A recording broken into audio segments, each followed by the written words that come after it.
Chapter 10 Divine Expression. When we have complete faith in God, we don't have to ask for anything. In fact, we won't even feel like asking for anything. Sri Shakti Amma. 3 men were walking from one village to another. The way was long and dusty, and the sun was scorching. Somewhere along the way, they came upon a large, shady tree. They decided to take a break and rest for a while. Sitting under the shade, one of the men looked up.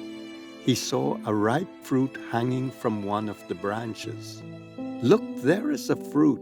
Let us pick it, and we can all share," he said. One of the men replied, "Do you know what? I do not have the time for this. I am too busy. I have more important things to do. At another time, I would be able to do that." So on he went.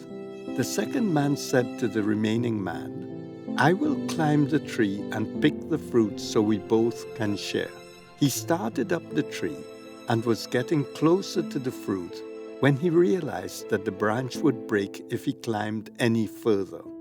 He then got back down the tree and said, "I tried, and there is nothing more I can do." He also headed on to his destination. The third man sat under the tree for a moment and said to himself, "There is a lesson somewhere in this." He sat in the shade and tried to contemplate on what had happened. Suddenly he thought, when the fruit is at its ripest, God drops it to us. We do not have to climb the tree for it. The important thing is to make sure that we are in the right place when God drops the fruit to us. As he was thinking of this, a fruit that no one had noticed among the branches dropped directly into his lap. We ask ourselves, what is hidden in plain sight that we are not recognizing? Like the first man, so many people pass on opportunities. We are too busy. The time was not convenient. We will do it another day. I remember a man telling me that he wanted to meet a particular spiritual person. An audience to meet this person was very limited. He would frequently remind me that it was a priority for him. The opportunity arose, so I contacted him. His comment to me was that he was so sorry, but he had a business golf day planned previously with associates. If this spiritual person were to return on another occasion, he would really appreciate me setting up a meeting at that time. Another friend also wanted to meet the same person. He actually flew on his birthday to another location for the meeting. He celebrated his birthday with his family early in the day before flying out. He told me that his experience was life-changing for him. The second man who climbed the tree is a metaphor for so many of us. We set out to do things as a rescue or outcome. As obstacles arise, we give up in disappointment. We should treat each action as a diversion. The ideal situation is to let the fruit come to us. This does not mean doing nothing. With diversions, we keep moving. We are in action without expectations. We need to simply be open to the opportunities. Eventually, we line up under the tree where the fruit will drop.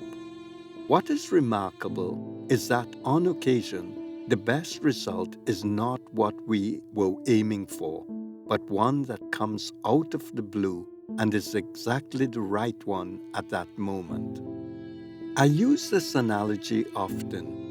Many times, I am so close to getting a desired result, and then I hit a dead end. Before, I would feel disappointed. Now, I tell myself that the fruit did not drop because it was not ready to do so. I needed to continue on the journey, and ultimately, I will be there to catch the fruit that is ripe for that time. God always gives us fruits. we need to be open and patient about receiving them.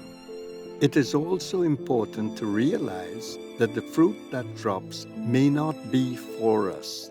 It may be for someone else. We are part of the process of divinity, using each of us for a higher purpose. There was a situation in which I was involved. This will explain how we can be part of that bigger picture. There was a man from the USA who was having recurring dreams of a small-built man wearing a saffron robe and whose hair was similar to the Afro style. It was curly, bushy, and would stick out from his head. In the dream, the man in the saffron robe would invite him to visit him. Not knowing whom this was, he was curious, but there was nothing that he could do. He visited a bookstore one day. On one of the displays, there was a book with the exact picture of the man on its cover. It turned out to be a holy man from India known as Sai Baba. So he began reading about Sai Baba and decided to visit him in India. Sai Baba was well known throughout the world. Hundreds of thousands of people from all over the world would visit him daily. In order to manage the vast crowd, people would be seated in numerous rows. It was considered lucky to be seated in the front row. Sai Baba would usually do a walkthrough and most often would go past those in front. This visitor was not lucky to be placed there. At his usual time, Sai Baba made his rounds. As he walked through the huge crowd, he gradually made his way to the man. Standing before him, Sai Baba gave him some sacred ash powder. In India, this is a special gift. Sai told him that the sacred ash was not for him. It was for someone else.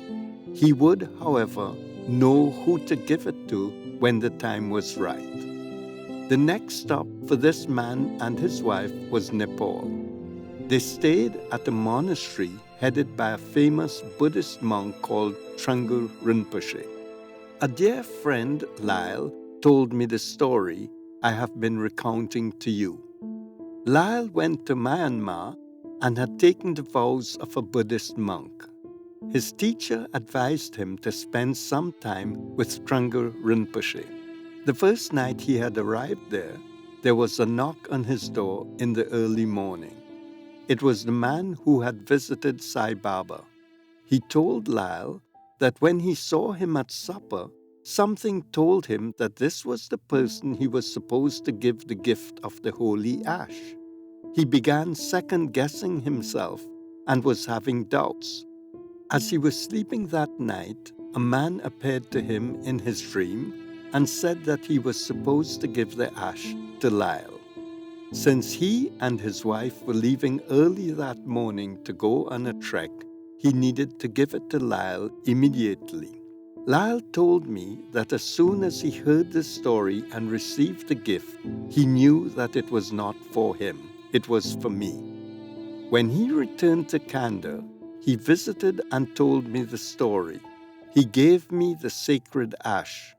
As soon as I received it, I knew that it was not for me. I felt very strongly that it was for a couple I was a close friend with. Of course, I began second-guessing myself. However, I decided to trust my intuition. I turned up at their door one Friday evening. The wife opened the door. As soon as I saw the anxiety on her face, I knew that it was for them that the sacred ash belonged. She was in the late stages of pregnancy. That day, she was told that the baby was in the breech position. This is a situation where the baby is positioned with the head up in the uterus. If this state persists, the baby is born feet first, and it increases the risk of harm during delivery. The baby maintained that breech position for longer than the expected period. If the baby's position did not change by Monday, the doctor was going to manually reposition the body. My friend's mind was preoccupied with all the possible risks that could take place. I gave her the sacred ash and told her that it was for her. She asked me what should she do with it. I told her that I did not know. I suggested that she talk it over with her husband when he returned from work. I felt sure that they would know what to do. They told me that they decided to put some of the ash on her abdomen. Within 30 minutes, the baby turned around from the breech to the normal position for delivery. As I recount the story, I marvel at how different people trusted their instincts and were in the position for the fruit to drop safely. With free will, anyone could have doubted himself and not responded to that internal message. The whole process would have derailed. There were different messengers for one recipient. I am sure that the man from the USA who began the process with his dream never knew how it ended. We are all connected. We all affect others in different ways. I truly believe that the child involved is a very special person. The universe reached across many boundaries to protect him. Ultimately, goodness and kindness always prevail. In our activities, the group would review which of the three men we were playing out. Most often, it was the man in the tree trying to pick the fruit. On occasion, it was the man who turned away from the offer of the fruit. We had to work at being the man under the tree in whose lap the fruit fell. The more we practiced, the easier it was to be patient and wait for the fruit to drop. We kept active by creating diversions when we were stuck. We are more amused when we realize how so many of our actions are built on expectations of rescue or reward. We cannot live only for ourselves. 1,000 fibers connect us with our fellow men, and among those fibers, as sympathetic threads, our actions run as causes, and they come back to us as effects. Herman Melville.